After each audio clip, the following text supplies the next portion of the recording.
अगर आप यहाँ देख पा रहे हो, जब मैं ए को कट करूंगी और बी को वहां रखूंगी तो ए मेरे पास बचेगा। तो लास्ट में वो क्या कह रहा है कि ए बचेगा लास्ट में स्टैक में मेरे पास। इट मीन्स टू से जिसे आप डिलीट नहीं कर पाओगे। क्यों नहीं डिलीट कर पाओगे? क्योंकि आपके पास कोई और सिंबल नहीं है वहां पे रखने के लिए। आई बात समझ में? ठीक है। अच्छा हाँ, इट मीन्स दैट। ठीक है, तो इसका कुछ इस टाइप से बनेगा। ठीक है,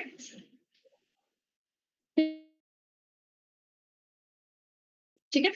यहाँ पे फाइनल स्टेट का बताया हुआ है, थोड़ा सा थ्योरी वाला क्वेश्चन है बस, और कुछ नहीं है इसमें। It will remain same. और बताओ।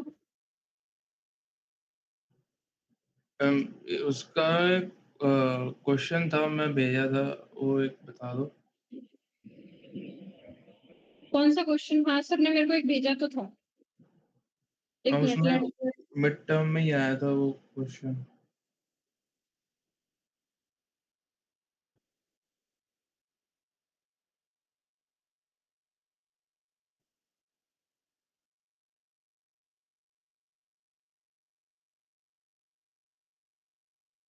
हाँ, एक मिनट, सर ने मेरे को भेजा हो। कौन सा वाला? PDA language A N B N. हाँ जी मैम, हाँ जी। ये रखो। इस ठीक है, यहाँ पे क्या है? A N and B M है। ठीक है, तो तुमने क्या करना है, यहाँ पे जितने ए होंगे उतने ही बी होंगे। यस यहाँ मैम। इसके लिए लैंग्वेज बन जाएगी, इसके लिए मशीन बनाओगे। और स्टार्टिंग में तुम्हारा यही चलेगा, epsilon comma epsilon Z naught. ठीक है, ए कोमा जेड नॉट। और यहाँ पे दो स्ट्रिंग नहीं बनेंगी, यहाँ पे बनेगा ए बी। ए बी यही बनेगा तुम्हारा। सेम बनेगा।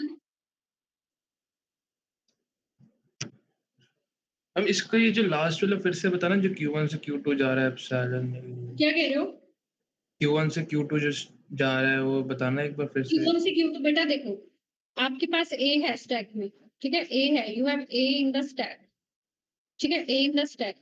ठीक है, देन आपने क्या करना है? बी। इसको हटा करके बी रखोगे। तो जब आप इसे डिलीट कर रहे हो तो किसको डिलीट कर रहे हो? ए को। ए के पीछे पॉप का ये निशान लगाओगे, एप्सिलॉन होता है। ठीक है, फिर जब आपके ए आ जाएंगे तो लास्ट में आपके बी ही इंसर्ट होंगे। और लास्ट में ये क्या है? Q1 से Q2 में जाएगा तो लास्ट में एक ए बचेगा। चाहे आप 4 बार ए को खत्म कर रहे हो तो 3 बार बी आएगा, तो एक तो बचेगा ही। ठीक है, तो यहाँ पे तो कुछ बचा है कि स्टैक में ए बचा, और ए कैसे डिलीट होगा? वो होगा ही नहीं। तो टॉप ऑफ द स्टैक पे क्या है? This is top of the stack and this is for the deletion. ठीक है, it is showing the empty stack. ठीक है, अच्छा क्लियर है? यस। हाँ, अब उसके जो नीचे वाला क्वेश्चन है 3B, वो तो अलग हो जाएगा ना? एक सेकंड रुको, देखने दो। कौन से वाला है? 3B। चॉम्स्की नॉर्मल फॉर्म दे दिए इसमें। कंस्ट्रक्ट इक्विवेलेंट ग्रामर इन CNF। देखो, ये मैं तुम्हें समझा देती हूँ। ये मैं तुम्हें समझा देती हूँ। CNF, Chomsky normal form. ये देखो, यस मैम, वो सुनो।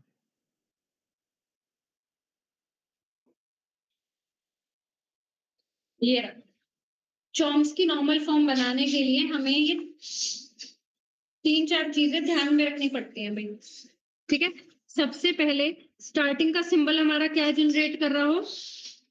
एप्सिलॉन। अगर वो है तो ठीक है, यानी कि एप्सिलॉन अगर जनरेट होगा ना, इसका ये मतलब नहीं है कि स्टार्टिंग सिंबल ही एप्सिलॉन जनरेट करेगा तो ही क्वेश्चन सही है, नहीं। इसका कहने का मतलब है कि अगर एप्सिलॉन कहीं आना होगा तो वो स्टार्टिंग सिंबल में आएगा। आई बात समझ में? कि अच्छा यहाँ कहीं नहीं आ सकता, सिर्फ यहाँ आ सकता है। बात आई समझ में?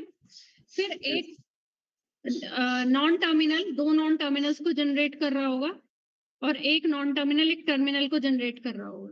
ठीक है, यस सर। हाँ, ठीक है। फिर G1 satisfy the rules specified for CNF, so it is a CNF।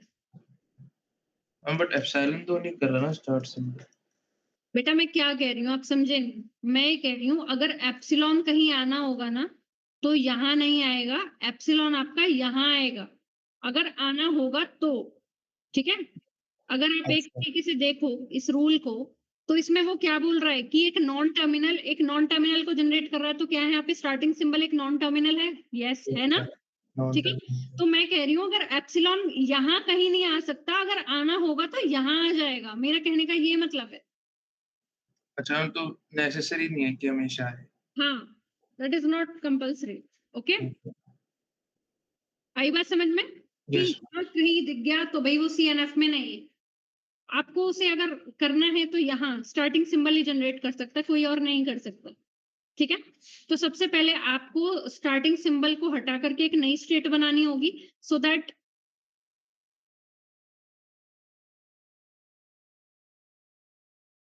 Production useless and null वो हटानी है। ठीक है? तो एलिमिनेट करना है टर्मिनल्स को राइट हैंड साइड से ऑफ द प्रोडक्शन अगर वो एग्जिस्ट करते हैं दूसरे नॉन टर्मिनल या टर्मिनल्स के साथ। ठीक है? देन फिर क्या करना है अगर आपको वहां पे इस तरीके से कुछ दिखता है एक टर्मिनल एक non terminal then what you have to do आपको इस ए को रिप्लेस करना होगा किससे आर से कैपिटल आर से या कोई भी आप ले लो मींस टर्मिनल को आपको डिकम्पोज करना होगा एक नॉन टर्मिनल से तीन नहीं आ सकते तो तीन में से दो को डिकम्पोज कर दो आप आई बात समझ में अच्छा। हाँ जी ठीक है फिर इस टाइप से दिया आप देखो यहाँ पे गलत है तो हमें यहाँ से हटानी पड़ेगी ये ठीक है तो नया स्टार्टिंग सिंबल लिया यहाँ पे एप्सिलॉन था ये एप्सिलॉन हटाना पड़ेगा फिर हमें ऐसा कुछ ढूंढना पड़ेगा कि इसकी जगह कुछ और आ सके ठीक है फिर यहाँ पे इसने क्या किया ऊपर जो एस था यहाँ पे एस इम्प्लाइज बी कर दिया इस बी को अलग कर दिया क्योंकि ये वाला हमारा गलत हो सकता है ठीक है फिर इस ए को भी आगे देखो डिकम्पोज कर दिया जाएगा एक्स से कर दिया ना देखो देख रहे हो एक्स से डिकम्पोज कर दिया जो मैंने आपको ऊपर बात बोली थी और लास्ट में ये ऐसा कुछ बन जाए ठीक है। इसमें भी ये आपका सेम क्वेश्चन है सेम क्वेश्चन बस ए भी आगे पीछे हो रखा है अदरवाइज सेम क्वेश्चन है ठीक है ये वाला क्वेश्चन मैं आपको थोड़ा बता देती हूँ जो आपका दिया हुआ है इसमें आपने क्या करना है आपको यहाँ पे दिया हुआ है जैसे एस इम्प्लाइज बी ए ये गलत है ठीक है ए इम्प्लाइज अब उससे पहले ये बी जीवन ए क्या दे रखा है एस ए बी ठीक है हाँ यहाँ पे दिया हुआ है ए एस यहाँ पे दिया हुआ है ए यहाँ पे दिया हुआ है B implies A B B B S और बी ठीक है फिर आपको सबसे पहले इसको चेंज करना है आपको S1 को S में करना है कि हमारा स्टार्टिंग सिंबल ये हो गया ठीक है फिर इस B को डिकम्पोज कर लोगे ठीक है ये वाला ठीक है ये भी ठीक है यहाँ पे आप क्या कर सकते हो B को डिकम्पोज कर सकते हो जैसे कर दिया X से ठीक है A को डिकम्पोज कर सकते हो सपोज किया Y से अभी यहाँ पे अगर तुम इसको करते हो तो यहाँ पे ये गलत हो जाएगा तो देखो वहां पे हमने क्या किया था वापस से कि पहले इस ए को मैं किस में कन्वर्ट करूंगी वाई में तो ये वाई बी हो गया फिर इसको कन्वर्ट कर दूंगी मैं सपोज करो आर में तो क्या आर बी हो गया क्या भी ठीक है फिर ऐसे इसे डिकम्पोज करना पड़ेगा इस तरह से कर करके सारे कैपिटल्स में आ जाएंगे और इस तरीके का आपका आंसर आए टर्मिनल्स आएंगे ठीक है और जो एस दे रखा है उसको एस की वैल्यू डाल सकते हो उसमें।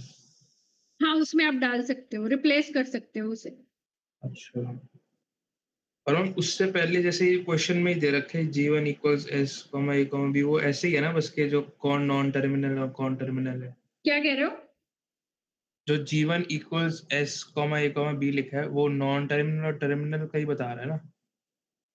टर्मिनल समझी नहीं मैं ये वाला देखो नहीं देखो नहीं देखो सेम क्वेश्चन है ना रुको रुको रुको एक मिनट रुको तुम देखो यहाँ पे ये S1 का हमने क्या किया यहाँ पे ठीक है ये हमने स्टार्टिंग सिंबल को यहाँ रख दिया ठीक है अब यहाँ देख रहे हो ये दो वाला और तीन वाला कैसे डिकम्पोज किया गया है कैपिटल एक्स से आर से सेम तरीके से होगा जो टर्मिनल है ना according to rule terminal terminal ही रहेगा क्योंकि अकॉर्डिंग टू रूल आप देख सकते हो कि एक नॉन टर्मिनल टर्मिनल को जनरेट कर सकता है एक नॉन टर्मिनल दो नॉन टर्मिनल को जनरेट कर सकता है ठीक है और एप्सिलॉन हमेशा स्टार्टिंग सिंबल में ही जनरेट होगा यस।